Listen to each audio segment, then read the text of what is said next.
আচ্ছা, এমন কোনো ব্লুপ্রিন্ট কি আছে যা দিয়ে শূন্য থেকে শুরু করে মাত্র ১২ মাসে মিলিয়নের হওয়া যায়? আজ আমরা ঠিক সেই রকমই একটা গোপন সূত্র নিয়ে কথা বলবো। আর এর জন্য কিন্তু কোনো বিশেষ প্রতিভা বা অনেক টাকার দরকার নেই, শুধু দরকার একটু ধৈর্য আর সঠিক পথটা জানা। চলুন সেই ব্লুপ্রিন্টটা একবার দেখে নেওয়া যাক। দেখুন, সাফল্যের প্রথম ধাপটাই হলো নিজের চিন্তাভাবনা বদলানো। বেশিরভাগ মানুষ যে ভুলটা করে তা হলো তারা শুধু আজকের বা কালকের লাভের কথা ভাবে, কিন্তু যারা লম্বা সময়ের কথা চিন্তা করে একটা মজবুত ভিত্তি তৈরি করতে পারে তারাই কিন্তু শেষ পর্যন্ত জেতে। কারণ আসল সম্পদ রাতারাতি তৈরি হয় না, এটাকে ধীরে ধীরে গড়ে তুলতে হয়। তো এই পুরো ব্লুপ্রিন্টটাকে আমরা 5টা মূল ধাপে সাজিয়েছি। প্রথমে দীর্ঘমেয়াদী মানসিকতা, এরপর নিজের একটা ডিজিটাল ঠিকানা তৈরি করা, তারপর দর্শক আকর্ষণ করা, তাদের সাথে একটা সম্পর্ক তৈরি করা এবং সবশেষে সেই সম্পর্ককে আয়ের উৎসে পরিণত করা।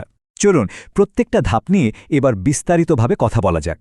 তাহলে আমাদের প্রথম পর্ব দীর্ঘমেয়াদী মানসিকতা, মানে ওই যে দ্রুত টাকা কামানোর লোভ, সেটা থেকে বেরিয়ে এসে স্থায়ী একটা কিছু তৈরি করার দিকে মনোযোগ দেওয়া। বিশ্বাস করুন, এই মানসিকতার পরিবর্তনটাই কিন্তু পুরো কৌশলের সবচেয়ে গুরুত্বপূর্ণ অংশ। ব্যাপারটা একটু ভাবুন তো, প্রতিদিন একটা ভারী পাথর ঠেলে পাহাড়ের উপরে তোলার কাজটা কি বেশি ভালো, নাকি একটা ছোট বীজ পুঁতে তাকে যত্ন করে ধীরে ধীরে একটা বিশাল ফলদায়ী গাছে পরিণত হতে দেখা? ওই দ্রুত টাকা কামানোর চেষ্টাটা পাথর ঠেলার মতোই ক্লান্তিকর আর ফলহীন, কিন্তু একটা দর্শক গোষ্ঠী তৈরি করা হলো সেই গাছটা লাগানোর মতো, যা সময়ের সাথে সাথে আপনাকে ছায়া আর ফল দুটোই দেবে। আসল কথাটা হলো, সোশ্যাল মিডিয়াকে ভাবতে পারেন একটা ভাড়া বাড়ির মতো, যেখানে বাড়ির মালিক মানে ওই প্ল্যাটফর্মগুলো যে কোনো সময় নিয়ম বদলে ফেলতে পারে, কিন্তু নিজের ওয়েবসাইট হলো আপনার নিজের বাড়ি। এখানের পুরো নিয়ন্ত্রণ আপনার হাতে। দর্শকের সাথে সম্পর্কটাও হয় সরাসরি, মাঝখানে কোনো অ্যালগোরিদমের বাধা থাকে না। ঠিক আছে, মানসিকতা তো তৈরি হলো, এবার কাজে নামার পালা। আমাদের দ্বিতীয় পর্ব, নিজের ডিজিটাল ঠিকানা তৈরি করা, মানে অনলাইন জগতে নিজের ব্যবসার জন্য একটা মজবুত ভিত্তি স্থাপন করা। একটা প্রফেশনাল ওয়েবসাইট বানানো এখন কিন্তু আর কোনো রকেট সায়েন্স নয়। দেখুন, মাত্র 4টে সহজ স্টেপ। প্রথমে এমন একটা বিষয় বেছে নিতে হবে যা নিয়ে কাজ করতে সত্যিই ভালো লাগে। তারপর গুগল ট্রেন্ডস দিয়ে দেখে নিতে হবে যে ওই বিষয়ের আদৌ কোনো চাহিদা আছে কিনা। এরপর একটা ছোট সহজে মনে রাখার মতো .com নাম খুঁজে বের করতে হবে। আর শেষে ওয়ান ক্লিক ইনস্টল হোস্টিং ব্যবহার করে খুব সহজেই একটা ওয়ার্ডপ্রেস সাইট তৈরি করে ফেলা যায়। ওয়েবসাইট তো হলো, কিন্তু মানুষ আসবে কিভাবে? এখানেই আসে আমাদের তৃতীয় পর্বের মূল বিষয়টা, দর্শক আকর্ষণ করা। আর এর জন্য আমাদের কথা বলতে হবে সার্চ ইঞ্জিন অপটিমাইজেশন বা এসইও নিয়ে, যা আপনার ওয়েবসাইটে ভিজিটর আনার মূল চালিকা শক্তি। এসইও শব্দটা শুনতে অনেক কঠিন লাগলেও আসলে এর ভিত্তিটা কিন্তু মাত্র 3টা পিলারের উপর দাঁড়িয়ে আছে। প্রথমটা হলো সেরা মানের কন্টেন্ট, দ্বিতীয়টা টেকনিক্যাল এসইও, মানে আপনার সাইটটা যেন দ্রুত লোড হয়, মোবাইলে দেখতে সুবিধা হয়, এই সব। আর 3 নম্বরটা হলো ব্যাকলিঙ্ক। প্রথম পিলার মানে কন্টেন্ট নিয়ে যদি বলি, আপনার কন্টেন্ট হতে হবে একেবারে অনন্য, নতুন এবং আপনার প্রতিযোগীরা যা দিচ্ছে তার চেয়ে অনেক ভালো।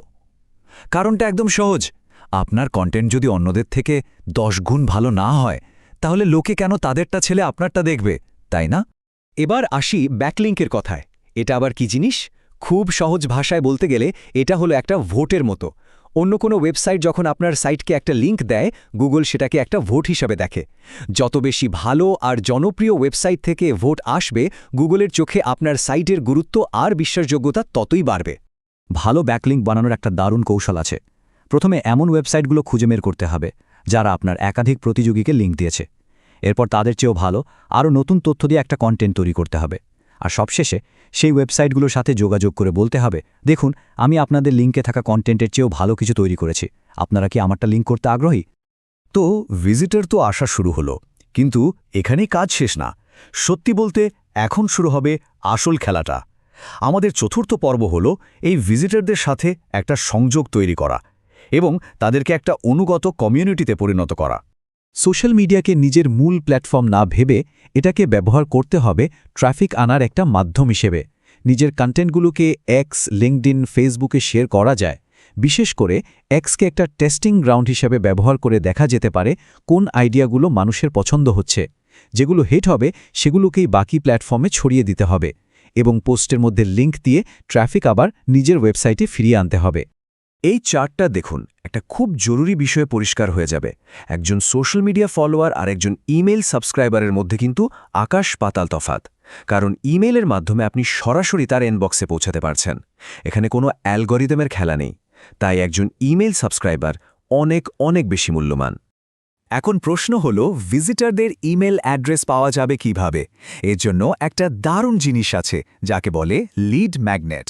মানে দর্শকদের বিনামূল্যে এমন কিছু অফার করতে হবে যা তাদের কাজে লাগবে, যেমন একটা কাজের পিডিএফ, কোনো মজার কুইজ বা একটা চেকলিস্ট। এর বিনিময়ে তারা খুশি খুশি নিজের ইমেল অ্যাড্রেসটা দিয়ে দেবে। আর এখন আমরা চলে এসেছি সেই পর্যায়ে যার জন্য সবাই হয়তো অপেক্ষা করছিল, আমাদের ব্লুপ্রিন্টের শেষ এবং সবচেয়ে উত্তেজনাপূর্ণ ধাপ, আয় করা। মানে টাকাটা আসবে কিভাবে? $1 মিলিয়ন কথা শুনলে হয়তো মাথা ঘুরে যায়, কিন্তু এর পেছনের অঙ্কটা কিন্তু খুবই সহজ। আসুন একটু হিসেব করে দেখি। ধরুন আপনার ওয়েবসাইটে মাসে 1 মিলিয়ন মানে 10 লাখ ভিজিটর আসে, আর তাদের মধ্যে মাত্র 1% যদি আপনার কাছ থেকে $30 কোনো মাসিক সাবস্ক্রিপশন কেনে, তাহলেই কিন্তু মাসে আয় দাঁড়ায় $3 লক্ষ। এটাই হলো একটা বড় দর্শক গোষ্ঠীর আসল শক্তি।